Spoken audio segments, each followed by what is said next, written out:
So your girl is doing it raw today, y'all. Your girl is doing it raw. I ain't got my eyebrows done. I ain't got nothing. Oh, I got a little something going on, right? A little something going on. Alrighty. So let's go ahead and jump into this. Go ahead and get that covered. Anyway, so excuse me. You get on, I don't know if any of my viewers are YouTubers, but when you get on YouTube, before we even get into that, my name is Laura. I'm owner and founder of Getting Fit to Live. I'm a health and wellness, sustainable weight loss coach. And I specialize with healing mentally, spiritually, and physically. So thank you for joining me today and deciding to click on my video. I really appreciate it. Today, I really wanted to dive into the topic of my experiencing with binge eating and emotional eating and how I overcame that. It's funny because when you go on YouTube or when you're a YouTuber and things like that, they tell you, oh, you need to do videos that, are popular, and you need to do videos that are trending, and, this, that, and the third. And I found myself kind of gravitating towards that when I initially started my channel that was not the direction I wanted to go into. I really stand firm in my gifts, stand firm in everything happening for a reason. I stand firm in being true and authentic to myself. And I kind of got distracted for a little bit, and I wanted to reel that back in, and it happened. So I'm telling you that to show you and let you know that it happens, okay? It does happen, and it just takes you to step up to the plate and reel yourself back in and go for what you know. So you gotta excuse me because I am having a rough time with my allergies lately, but I'm gonna go ahead and try to prevent my sniffling and all of that as much as possible. If you hear one, I do apologize, okay, ahead of time. So for those who don't know, I have struggled with weight the majority of my life, ever since I was a little child, okay? And I've experienced a whole lot of encounters and situations, and if this video could be an hour, then I would go ahead and make it such, but I want to make sure that I am sticking to the topic at hand. Now, as I got older, I realized that I was having experiences with not just binge eating and emotional eating, but also hoarding food as well.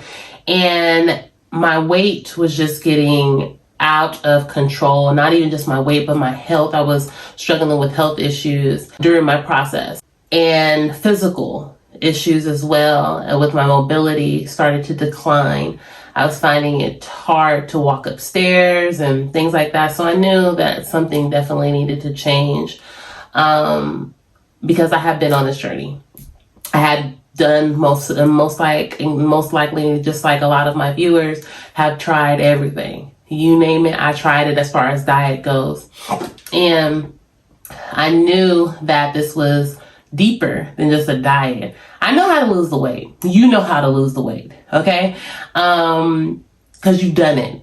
So the thing is how do I keep it off? And why am I struggling so bad with this food? And what is it? So I decided to start my own journey with diving a little deeper, as far as, the emotional attachments, the spiritual connections, or the traumatic events that I might have encountered along the way. And I started to dive a little deeper. Now, when I was struggling with binge eating, this was done in secret. It was not done around family or friends. It was when I was at home by myself behind closed doors. Okay. I did eat larger portions, around family and friends and things like that, but it wasn't to the extent that I was doing when I was binge eating. And not only was I binge eating, I also had became a functional alcoholic. So on top of all of that, I was drinking as well. So the two did not mix whatsoever. I had gotten to a place where I was just depressed and didn't care. And I didn't care if I woke up the next day. I was ready to call it quits and die. Okay, that was what I was struggling with and what I was going through. And I'm not sure how sensitive YouTube is with that. And if you don't catch that, then it will be because it was cut out. But anyway, back to binge eating. It was uncontrollable. And during the time when I was doing it, I would have blackout moments and just be eating until after I would get the after effect and like, damn, I'm here again, or damn, I did this again, or damn, oh well, let's eat some more. Like I have experienced multiple different stages of doing so. Now, excuse me, the emotional, I was definitely triggered a lot of the time. Sometimes when I binge eat, it wasn't an emotional trigger. It didn't have to be. It could just be a food, that I wanted or had deprived myself of for so long, and I just binged on it. Or I go to a store and I see something physically and like I want it, and then I end up taking it home and eating the whole thing. It didn't always have to be an emotional trigger. Now, when I experienced emotional eating, of course, on that end, it did experience, and I ended up binging during that too, but it being triggered emotionally through different situations, stress, anger, sadness, feeling alone. I experienced so many different aspects of emotions and not being able to understand how to process them. I utilize food as a coping mechanism. Now, I had been using food as a coping mechanism for years, and it took me to sit down and really understand the why and where it came from in order for me to grow from it. Now, I will say this, it is not about blaming anyone for what you are going through. Don't go that route, because the key is coming out of that victim mentality so you can start taking your power back. Because right now, everything around you and your triggers have the power. And that's because you keep giving it to them. So it's time for you to take it back. Okay? Now that I've said that, understanding the why and where it actually started and where it actually came from. And I can trace it back to so many different scenarios at this point. It's different, multiple different emotional situations that I've gone through. Losing someone that I saw as my father figure in my life at an early age. And our relationship was beautiful as it was. He would never tell me no. So I'm speaking my grandfather, rest in peace, but he would never tell me no. And whatever I wanted, I got it. Ice cream was one of my trigger foods and I had struggled with for years, and I understood why. And I want you to understand that your triggers don't always have to be negative. It could be happy moments, it could be celebratory moments. And when Ice Cream Man was big popular in Bay Area, my area, I'm sure, I don't see him nowadays as much, but when I was younger, and every time I'd hear that Ice Cream Man, I'd get it. Anytime I was with him, I had ice cream. So my connection with him was always ice cream, sweets, candies, and things like that. So it became a trigger of mine, and it became my coping, my blanket, my security. Food became my friend, replaced friendships. Food, replaced a lot of different things that I wasn't able to, or I felt the need for, and it replaced that. Okay, it definitely replaced that, and that's not a good thing. There's nothing wrong with enjoying food. I still enjoy food. There's nothing wrong with eating. Please eat. There's nothing wrong with being full. Absolutely not. There's nothing wrong with enjoying the food that you eat at all. But when it gets into a place where it's calling you, you're uncontrolled, being able to be controlled around food, and that's when you know that you have another situation that you need to deal with. Okay? So I started digging. Okay? I started confronting everything, not all at once. Okay? It does take time. It does take it is a process, but journaling was my go-to in the beginning. Okay, and I still journal to this day. I was just talking to one of my previous clients about that. Like, journaling is my thing. We take it for granted, but I promise you, if you stick to it, it's like it's another way of releasing. If you don't have someone, if you don't have a coach, if you don't have someone that a mentor or anything like that, it is another form of releasing. I tell my clients all the time, please journal. Please journal. Even though they have me, I still ask them to please journal, because it is definitely a form of that you can utilize to release. I'm thinking about doing a video in regards to journaling and how you could be really effective with your journaling process. If that's something you guys would be interested in, let me know in the comments, okay? So anyway, what was I saying? Journaling, a lot of journaling, and just becoming more aware and present in my actions when I was eating and how I was feeling, and was it because it was an emotion and things like that. Now this happened gradually. It didn't just was like, okay, bam, I want to take care of all this at once. It's a gradual process. And even when I'm working with my clients, I work with my clients for a 6-month period, some a year and some 2 years.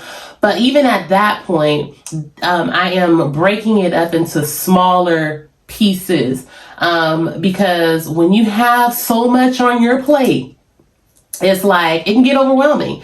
You can get anxiety now, and these are all emotional triggers. So why do we continue to put ourselves in the positions where we are continuously emotionally triggering ourselves when we already know that there's going to be clearly enough space for that to happen? Because when we're going through any type of healing, everything comes to the surface. So it's going to happen. So limit that. Limit as much as possible, by, not overloading your plate, and just being patient with yourself, because that's one of the hardest things for us to do. And I've noticed and realized that, and even with myself, is being patient with this process.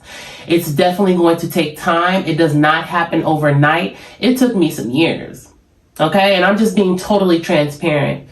And even through the course of that time, I had experienced big triggers, which had me binge eating during my process of going through this. Okay. So it happens.